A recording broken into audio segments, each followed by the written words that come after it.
Good morning students. आज हम आपको रामनरेश त्रिपाठी द्वारा रचित स्वदेश प्रेम का दूसरा पाठ पढ़ाने जा रहे हैं। सागर निज छाती पर जिनके अगणित अर्णों पोत उठाकर पहुँचाया करता था प्रमुदित भूमंडल के सकल तटों पर नदियाँ जिसकी यशधारा सी बहती हैं अब भी निस्वासर ढूंढो उसके चरण चिन्ह भी पाओगे तुम उसके तट पर। यहाँ पर रामनरेश त्रिपाठी जी सागर और इस देश के महान पूर्वजों के बारे में बता रहे हैं कि ये सागर भी उन महान पूर्वजों का जो हमारे पूर्वज थे वीर उनकी सेवा किया करता था और उनके व्यापार में अनेकों जहाज़ों को लाता और ले जाता था। अपनी धरती के ऊपर अनेकों जहाज़ों को लाता और ले जाता था, पहुंचाया करता था और उनके सामान को प्रसन्न मन से इधर से उधर पहुंचाया करता था।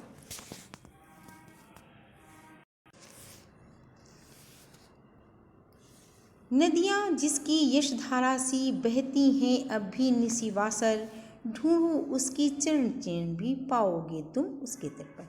नदियाँ उसकी आज भी नदियाँ जो है उसकी यश गाथा को गा रही हैं। यहाँ पर कवि कहना चाहता है दिन रात उनके गुणगान किया करती हैं। ढूंढो उनके चरण चिन्ह, अगर तुम ध्यान से देखोगे तो पैरों के निशान तुम्हें खोजने पर मिल जाएंगे, तुम्हें कहीं न कहीं उनके श्रेष्ठ कर्मों के रूप में दिखाई देंगे। पैरों के चिन्ह का मतलब उनके अच्छे कर्मों सत्कर्मों से है कि वो तुमको कहीं न कहीं जरूर दिखेंगे।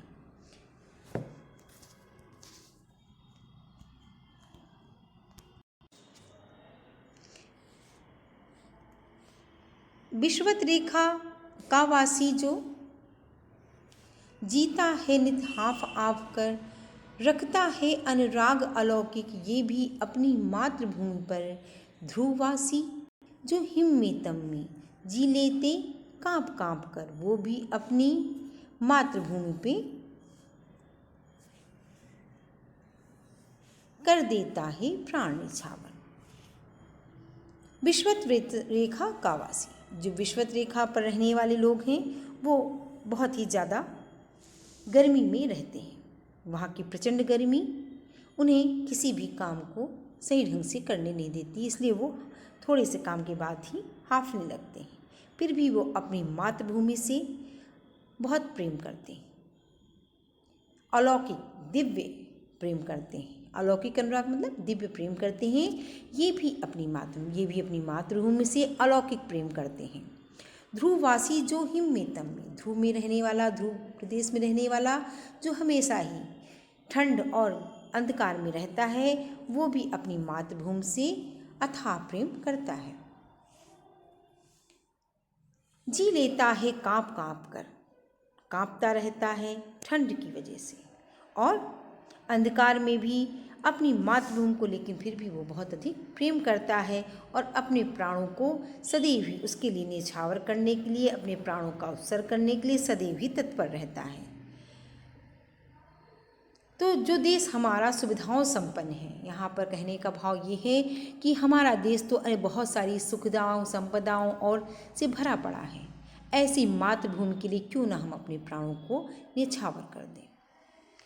यहाँ पर देश प्रेम की बात कही गई है कि ऐसे देश से तो हमें अथाह प्रेम और अधिक प्रेम होना चाहिए जब विश्वत रेखा पर रहने वाले लोग और ध्रुव प्रदेश में रहने वाले लोग इतना कष्ट उठाकर भी अपने देश के लिए हंसते हंसते अपने प्राणों का बलिदान करते हैं, अपनी धरती से दिव्य प्रेम करते हैं। तो हमें भी, हमारा देश तो बहुत ही सुख सुविधा संपन्न देश है, यहाँ हर प्रकार का सुख है, तो हमें तो उसके लिए भी और भी प्रेम करना चाहिए।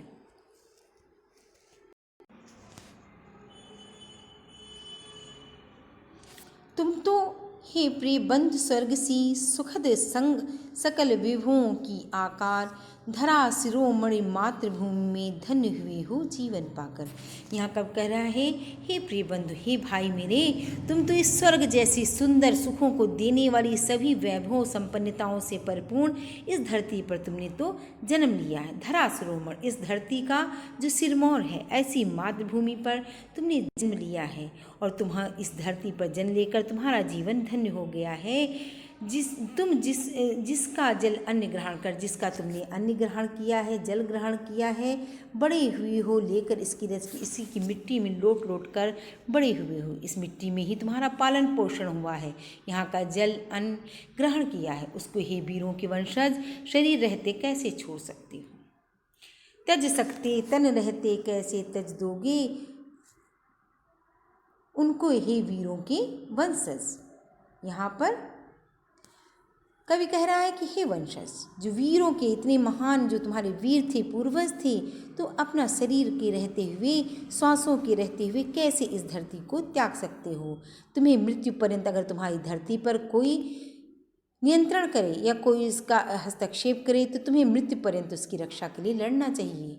अपने जीवन को बलिदान करके भी उसकी रक्षा करनी चाहिए।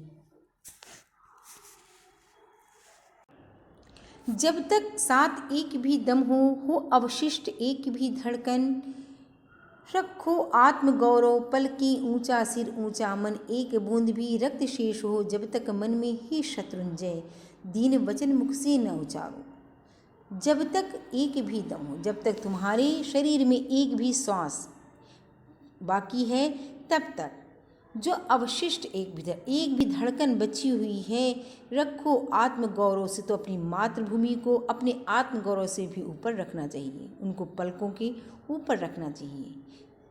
और ऊंचा सिर ऊंचा मन, उसके उस सर को सदैव भी स्वाभिमान से ऊंचा रखना चाहिए, उसके मन को ऊंचा रखना चाहिए। एक बूंद भी रक्त शेष हो, अगर शरीर में तुम्हारे एक बूंद भी लहू शेष है, तब तक मन में ही तब तक तुम इस मातृभूमि के लिए सदैव ही लड़ते रहो, अपने जीवन का उत्सर्ग करते रहो। दीन वचन मुख से, तब तक तुम दीनों की तरह वचन ना उचारो, मतलब दीन दुखी बनने का ना करो, क्योंकि तुम्हारी एक एक रक्त की बूंद जो है इस भारत भूमि के लिए अनमोल है।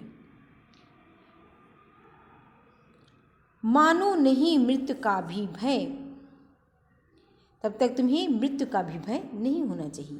तुम्हें मृत्यु से भी लड़ने की ताकत होनी चाहिए। तुम कायरता न दिखाओ, वीरता से लड़ते रहो और मन से दीनहीन वचन न उचारो, उनका उच्चारण मत करो। तुम वीर हो, अतः मृत्यु पर्यंत लड़ना और मृत्यु से न डरना वीरों का स्वभाव होता है।